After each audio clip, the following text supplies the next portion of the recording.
This is Media Week. Hello and welcome to the program. Ahead, big changes at Southern Cross Media. Nine Entertainment confirms it's in talks to acquire the outdoor ad company oOh!media. Plus all the details from Seven's Upfront, starting the big sell of its 2015 program lineup to media buyers and to advertisers. But first, Matt Stanton, the CEO of Australia's biggest magazine publisher, Bauer Australia, has resigned to take up a role at Woolworths. Shock news, which comes after 2 tumultuous years, you'd have to say, since German group Bauer bought ACP from Nine. Let's bring in our co-host on Media Week, James Manning, also editor and publisher of Media Week. James, great to have you on the show as always. Thank you. Right. Yeah, what did you make of this news just days before revealing the kind of the 2015 plans? Yeah, look, it was a bit of a surprise. Not the best timing.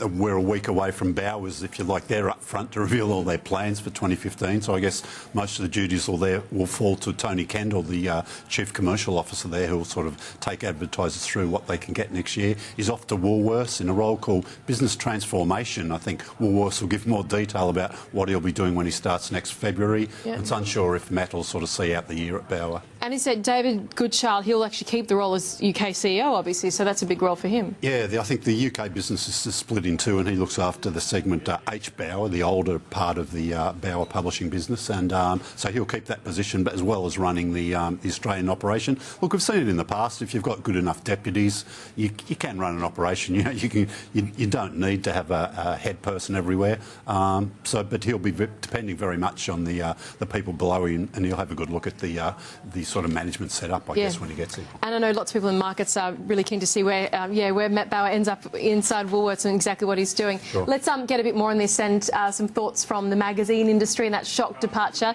We're joined on the show today by Nikki Brigger, the Who magazine editor-in-chief, who is owned by rival publisher Pacific Magazines. So, Nikki, we were getting you on the show, and interesting timing now that one of your competitors, Matt Bauer, you know, we've just heard this news. How surprising was it to you guys? I was actually quite surprised. Look, he's been there for a while now, and you know things are moving on, and he's probably wanting a new challenge. And look, he's a good guy. Everyone I know in the industry really likes him, and they respect him.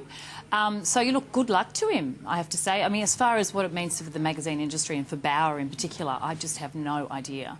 It'll be really interesting to see what the next direction is. You're being too modest. I'm sure you're a thorn in his side. I am being very modest. No, I've met Matt a couple of times, and you know what it's like. I mean, he's a very nice person and very well respected. Sure. So you've got your own challenges running your own business, absolutely. Haven't you? So tell us about that. How's your 2014 been at Who magazine? Oh, look, it's been an interesting year. It's definitely been a challenge in the fact that, you know, online has totally exploded, particularly with the introduction of Daily Mail, which has got a very strong celebrity focus. But all it's done really for us is that we have had to really, you know, up our game online as well as social media, which we're working towards anyway, but we really have worked towards that a lot stronger this year, and it's the only way to combat it. And then of course, you know, you've still got your eye on the prize, your product that comes out every Thursday. I mean, it's our core business, it's where we make most of our money, so we can't take our eye off the prize on that. And for us, it's much more about delivering sort of more detailed content.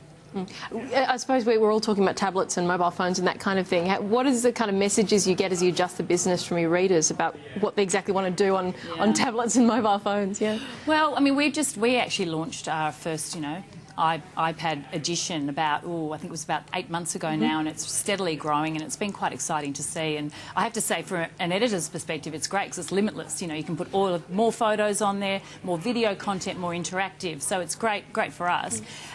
But look, you know, we still don't want to lose sight of the printed product, and people are still buying magazines. This is what I keep on trying to tell everyone, is that I know it's a sexy new thing, you know, digital, and it absolutely is, but we are still getting sort of, you know, really good, strong sales.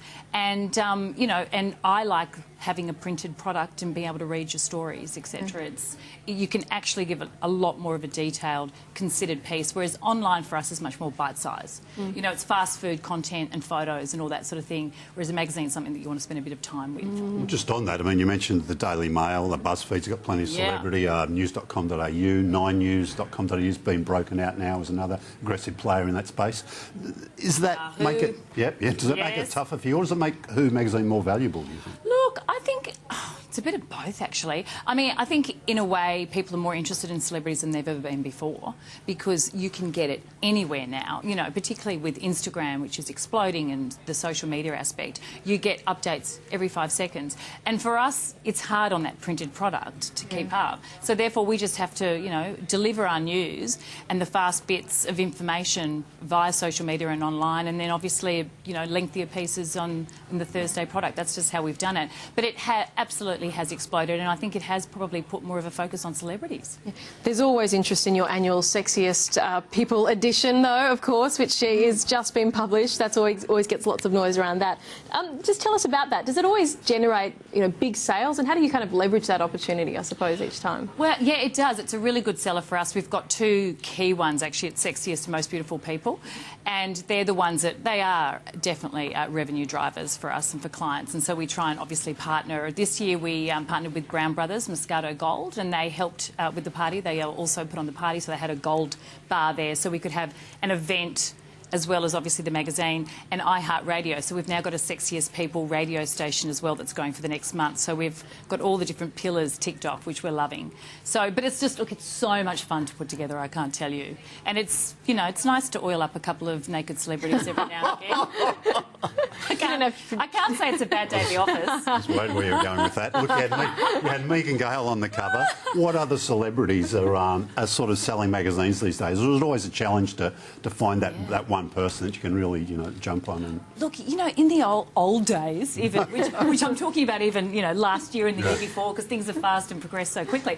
It used to be that, you know, you'd have your Brad and Angelinas and your Jennifer Anistons and your mainstays that always were ticking over, but it's not really about that anymore.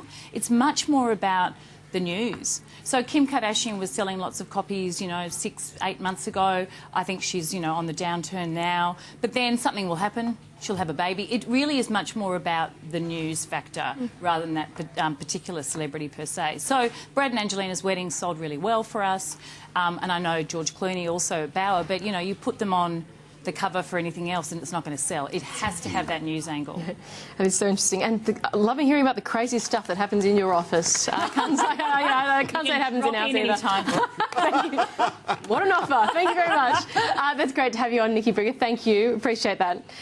The Who Magazine Editor-in-Chief. We've got to take a quick break here on Media Week. Nine Entertainment's in talks to buy O Media. The details on that next.